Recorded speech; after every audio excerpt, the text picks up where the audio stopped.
Fellas, I made a Patreon, so if you want to support me quitting my job and making more videos for you, you can feel free to support the hustle. He's Sematary, walks like Bigfoot, loves dog. Sematary is an absolute madman. Look at these pictures I'm showing you. Look at how this man walks. He's an extremely niche artist, but the insane thing is how much people like him and recommend him despite his small fan base. One of you literally suggested me to listen to his music when he had like 1,000 subs. Just so you can imagine the cult following, bro had 1,000 subscribers and people were going to other people's channels telling them to listen to his music. There are people like, I'm a 15-year-old upcoming rapper from Atlanta, would make my day if you checked out my music, with way more subscribers and viewers, yet you never see anybody recommending young furry to anyone.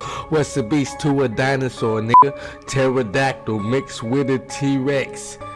T-Rectodactyl. Sematary's music sounds like nighttime graffiting a wall with your friends, or sneaking into somewhere you're not allowed to go, or smoking weed at an abandoned building. I guarantee you, if you got the Bluetooth speaker out and started blasting Sematary during those situations, you would absolutely love the vibes because it matches so well. Looking at his album covers, you would think that he just sounds like an edgy kid who sings about killing people, which he is, but he doesn't really sound that edgy on it. All his 3 Rainbow Bridge albums sound like he would kill someone, but somehow it also has positive vibes on it. Probably because of the beats, because it definitely wouldn't be for the lyrics. It has Tony Hawk's Pro Skater 2 soundtrack vibes as the beat, but a paranoid schizophrenic talking as the lyrics.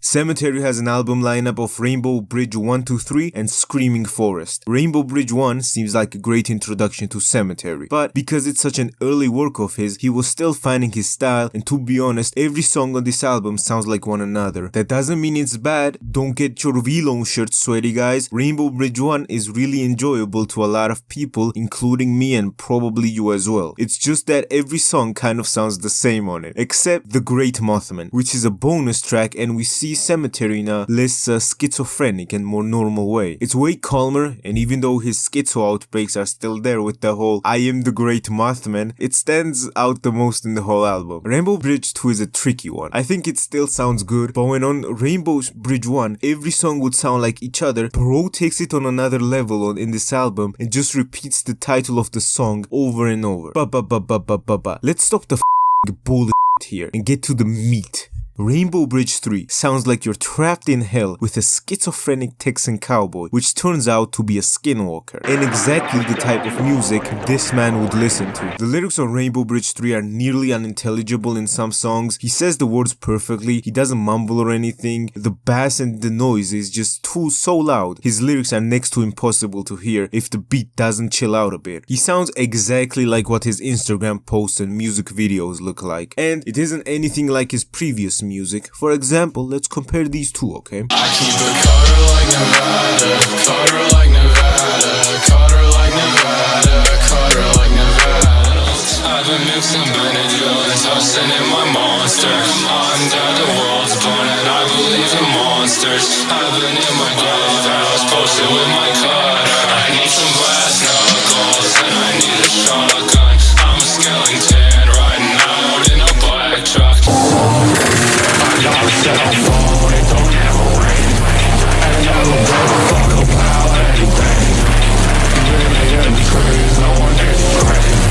I never go to sleep. RB3 is extremely distorted, and it might be a little too much for some people, even the people who actually listen to him. So he released Screaming Forest afterwards. I've made this chart to rank the albums from least to most schizo. As you can see, Screaming Forest is distorted too, but at least you can hear the lyrics and it's way more listenable than Rainbow Bridge 3, which was just paranoid schizophrenia. Let me address the huge elephant in the room. I will be mentioning Drain Gang on several occasions, and there are a lot of people who listen to both these DG and Sematary together, and Sematary hates being compared to Drangang. It's mostly because they both make very niche music for very niche audiences. So I've just made this diagram so we can all live together in peace and don't get shit for comparing Sematary and Drangang. While there are clearly some similarities and some differences, and just because it will piss some people off and their V-Loan shirts will get sweaty, I've made a whole segment comparing those two. Contrary to popular belief, Sematary doesn't actually sound like DG that much.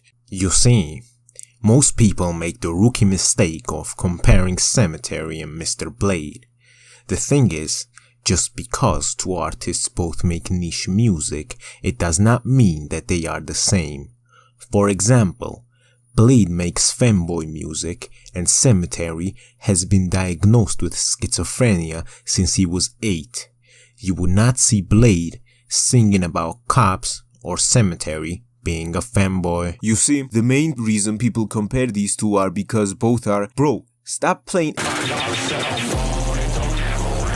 making the hose run. And to be honest, by hose I mean everyone. Try playing Slaughterhouse at a college frat party and see how long you can last without it actually turning into a slaughterhouse. And every woman within a 5-mile radius just instantly running towards the nearest house that's playing The Weeknd. They both make niche music and have cult followings that not many people know, self-explanatory. But the weirdest thing is that they don't actually sound like each other at all. Like, you cannot listen to fucking Be Nice to Me and then Truey Jeans and tell me you find any fucking common thing between them. Both of their music is mind-blowing in a sense that an average music enjoyer and even people who quote-unquote listen to everything would be shocked at what their ears are hearing. But how does a man get to this point? There is not much known about Mr. Graveman besides his music and his Instagram edginess, which is absolutely admirable. You cannot go through this man's music or Instagram without being like, damn, this man actually has the balls to be like this. Guys, I know we all agree that Lithuania is the worst place on earth in the Yabujinoid, but Sematary actually is from the worst place on earth, California. In Los Angeles, this place, I fucking hate this place. I fucking hate this town. This place is awful. But to be honest, it doesn't seem that bad because he was born in the foothills of Northern Cali, which are like the 8 counties away from the degeneracy that is LA. Sematary mentions that he didn't like the foothills of Cali when he was a stupid kid, but he does now. Most likely because when he was a kid, he thought, everything cool happens in LA, I wish I lived in LA. But now that Sematary grew up and got smarter, he realized that living in LA is equivalent to smacking your balls with a hammer repeatedly and having to pay $4,000 in rent monthly for that. He didn't like school, so he started making music in GarageBand when he was 11, just messing around, and surprisingly, Sematary made dubstep and deadmau5 style of music because he really liked deadmau5 when he was a kid. As you can see, he stuck to his dubstep style of music.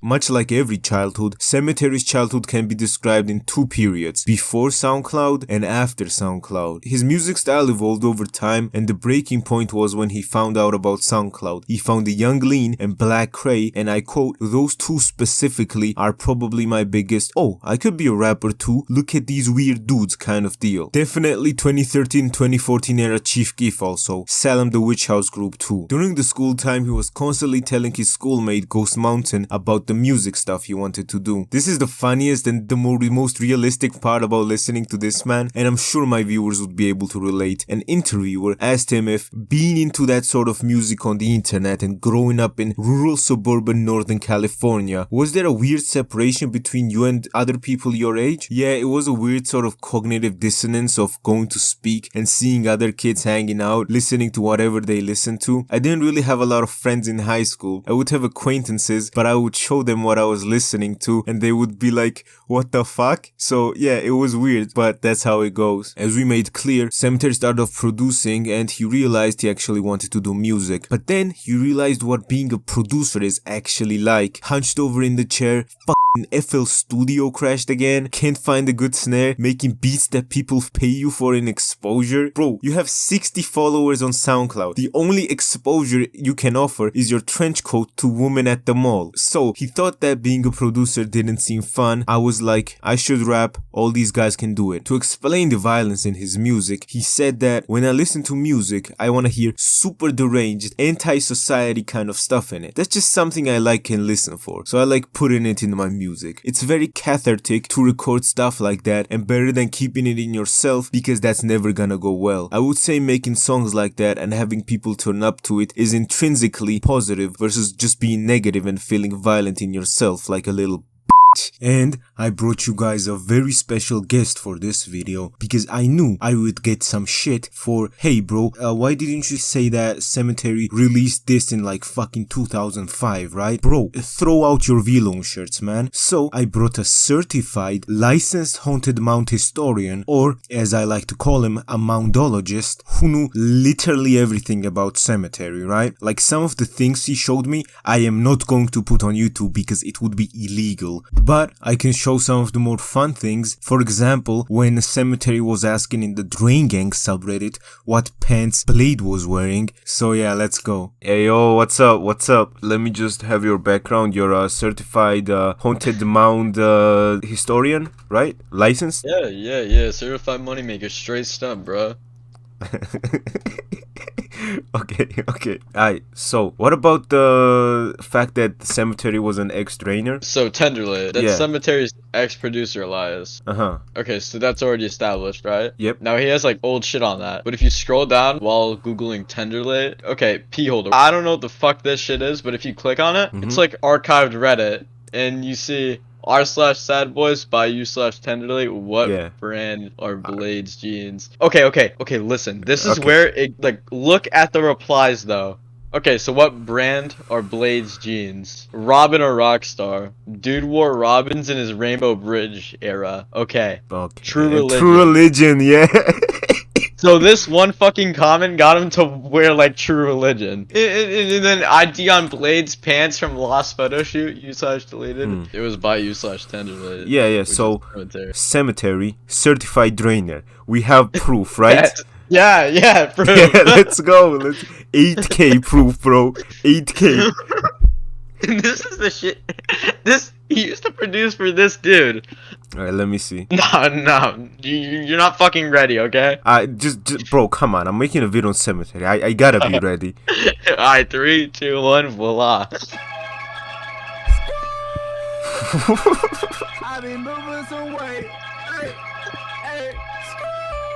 I be moving some weight. Hey. I'm like Carlo.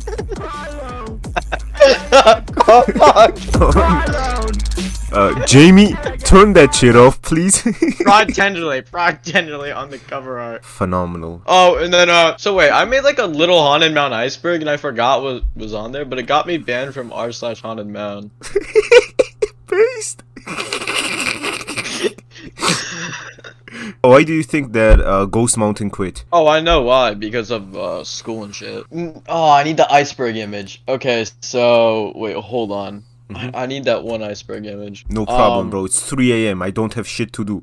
You can search for it. And then the /POW radio. Do you know what that is? No idea. Okay, so it wasn't a radio station. It was something on like this website called Mixcloud. Like it's just like this DJ sets. Okay, then Solvent Abuser. That's Buckshot's old alias. So if you go to cemetery.bandcamp.com over here.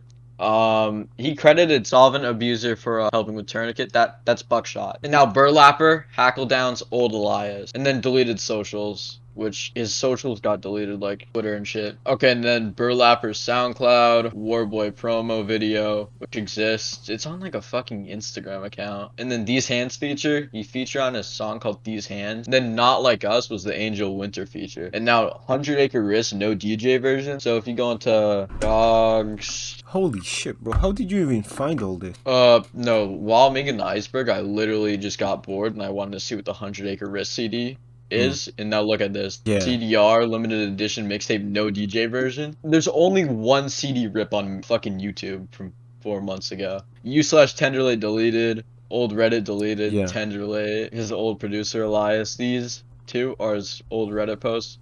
Your face in the window. Do you know what this is? It's weird. I don't know how the fuck this happened. Look at the description on this shit. I'll go over the other shit. This seems too calm for the Cemetery. No, it's not Sematary. You'll see. And then this is the mixtape that Tenderly produced. Sematary's old Elias, and then Sun refracting through empty afternoons. You're here but not with me. Rotting Is this GM? Ghost Mountain. yeah. Damn. What the fuck? Oh, only for real emos Yeah. 2007. You just don't mind the cover art. It doesn't have cover art. And also, it was under the Elias Tenderly. But it was just like all this shit. So this is Slash Pile Radio. This was the Halloween special thing. This one was hosted by Ghost Mountain. But it's like songs and then Chrome thing. Just like random shit. And then like Sematary like made mixes for it. And then I'm pretty sure this one had the OG Hail Mary in it. These were like Sematary's only 2 features and they got deleted. Then he had a feature on one of Buckshot's songs, Scared. Okay, yeah, this is the one. This is not as bad as the Angel Winter, by the way. The Angel Winter is like fucking horrible. Okay, now this is Sematary's part.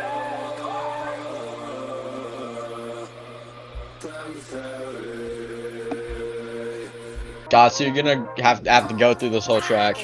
Alright, One no sec! Oh my god, bro. Angel Winter is so ass.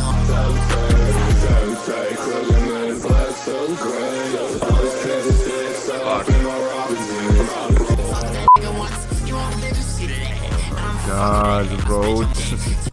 Take that man off, bro. Wait, hold up. Why is he saying gamer words? This dude is whiter than me. Search up Warboy by Sematary. It got decompiled on SoundCloud and YouTube. Like, there was a playlist, but then it got deleted. And then it got deleted on Bandcamp and then all streaming services. Oh yeah, I see it's on SoundCloud now. He was in like a dark time while making it and shit, so we just deleted it. Mr. Graveman is an extremely original artist, and if you liked what you've seen so far, you should definitely give him a listen on YouTube or Spotify. Maybe cop his merch if you like it as well. When I started a Patreon, I thought it would be like, you know when you post something on social media and it gets 0 likes so you delete it in shame? Yeah, I thought it would be exactly like that. But even though Twitter and YouTube posts is the only place I posted it, these OGs still decided to support me. So thank you, Carter, Azusa, Alex Forcillo, Young Roland, Deadfather, Mar, and Cloudy for supporting the shitposts. Prayer emoji, thanks a lot for watching, like and subscribe, and goodbye.